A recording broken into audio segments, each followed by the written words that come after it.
বৃহস্পতিবার বিকেল বেলায়, কিবার বৃহস্পতিবার সন্ধ্যার একটু আগে রাসূল আকরাম সাল্লাল্লাহু আলাইহি ওয়াসাল্লাম তিনজন সাহাবীকে ডাকছেন। কয়জন?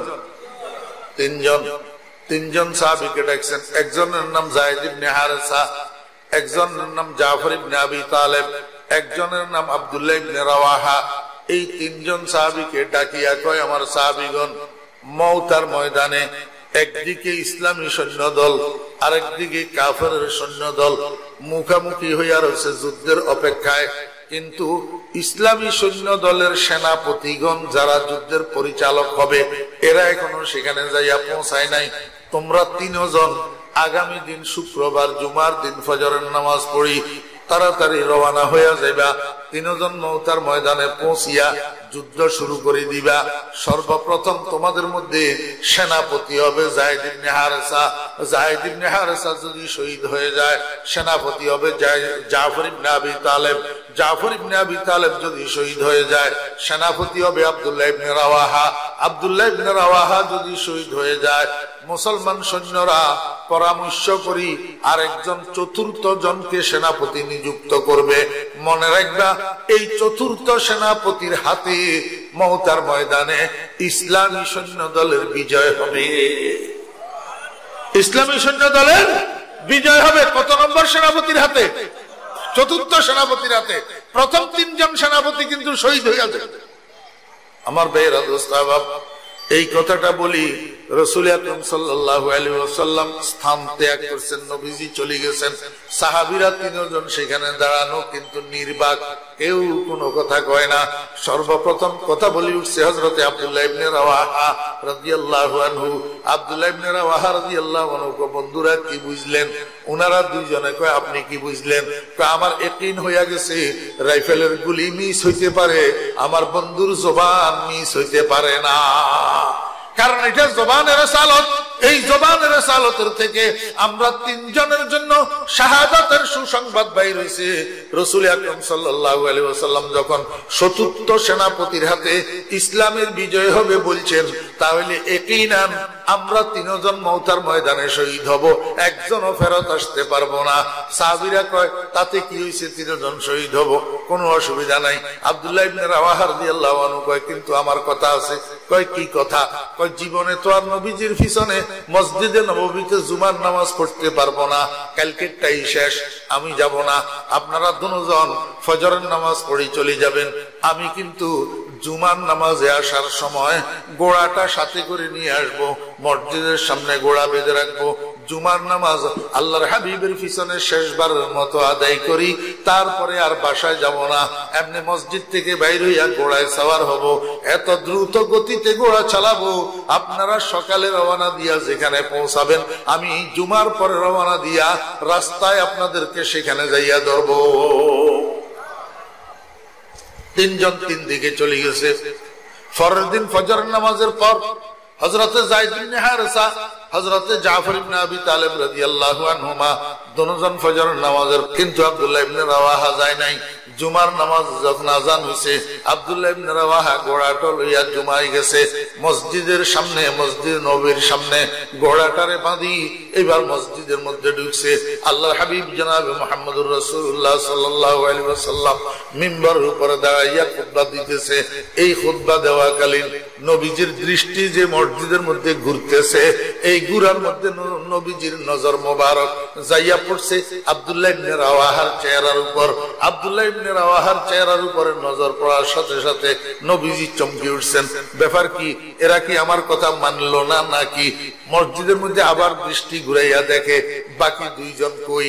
নবীজি দৃষ্টি ঘুরাইয়া দেখে না, বাকি দুইজনকে দেখা যায় না।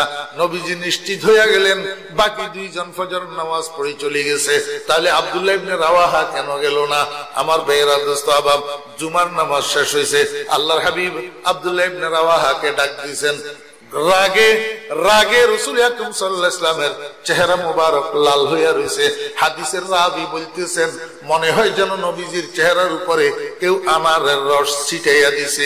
রাগে রাসূল আকরাম সাল্লাল্লাহু আলাইহি ওয়াসাল্লামের চেহারা এমন লাল হইয়া রয়েছে। আব্দুল্লাহ ইবনে রাওয়াহাকে জিজ্ঞেস করে, আব্দুল্লাহ ইবনে রাওয়াহা, তোমার বাকি দুইজন সাথী তো নাই, নিশ্চয় তারা চলে গেছে আমার হুকুম মানিয়া, তুমি কেন গেলা না?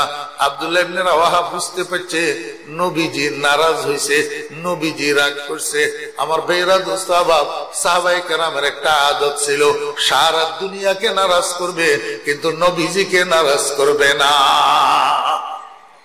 बनके दीवाना करेंगे खल्क़े को दीवाना हम, बनके दीवाना करेंगे खल्क़े को दीवाना हम, बरसरे मिंबर सुनाएंगे तेरे अफसाना हम।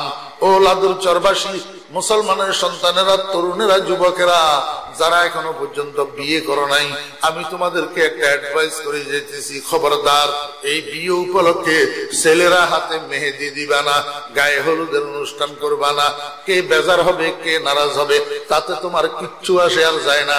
ভগ্নিপতি বেজার হবে হোক, বড় ভাই বেজার হবে হোক, ছোট ভাই বেজার হবে হোক, তালতো ভাই, খালতো ভাই, ফুফাতো ভাই বেজার হবে হোক, তাতে কি আসে যায়?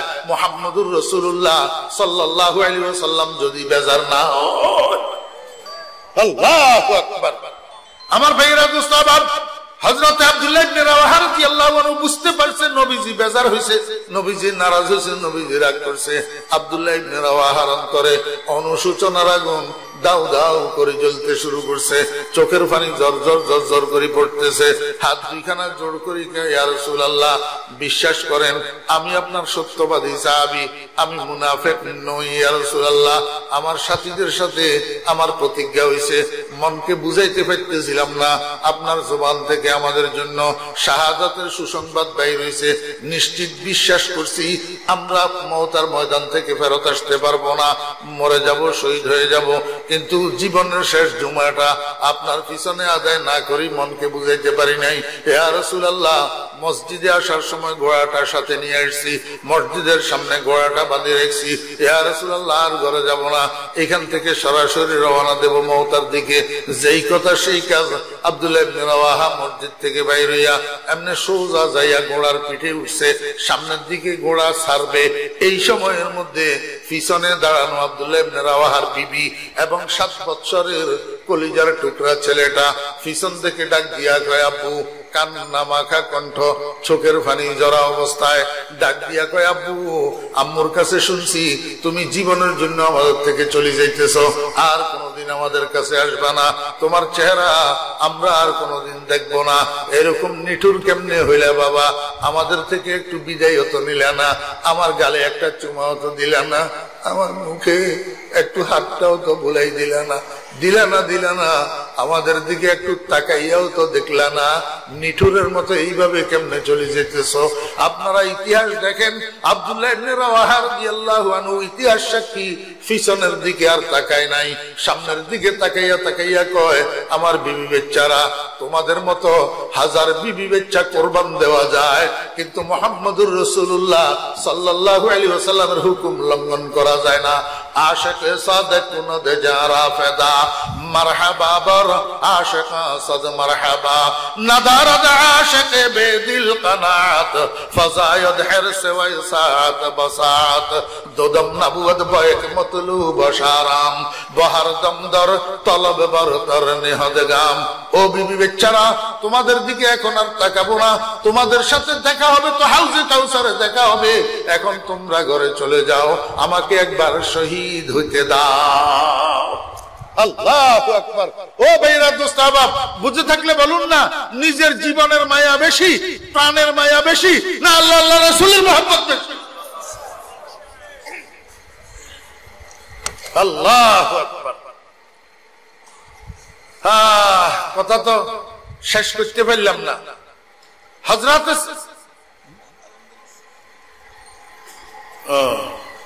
আরে আয়াতের এটা করতে পারলাম না।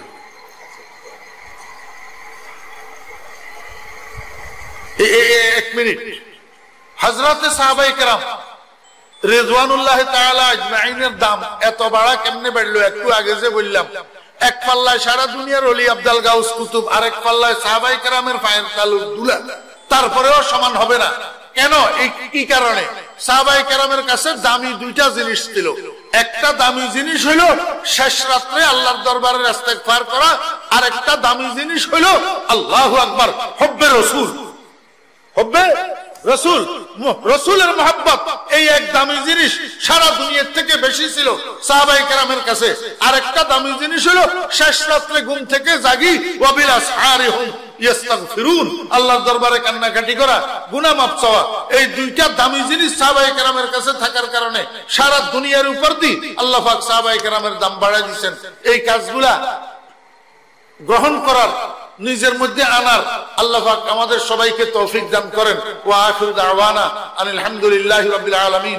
আসসালামু আলাইকুম ওয়া রাহমাতুল্লাহ।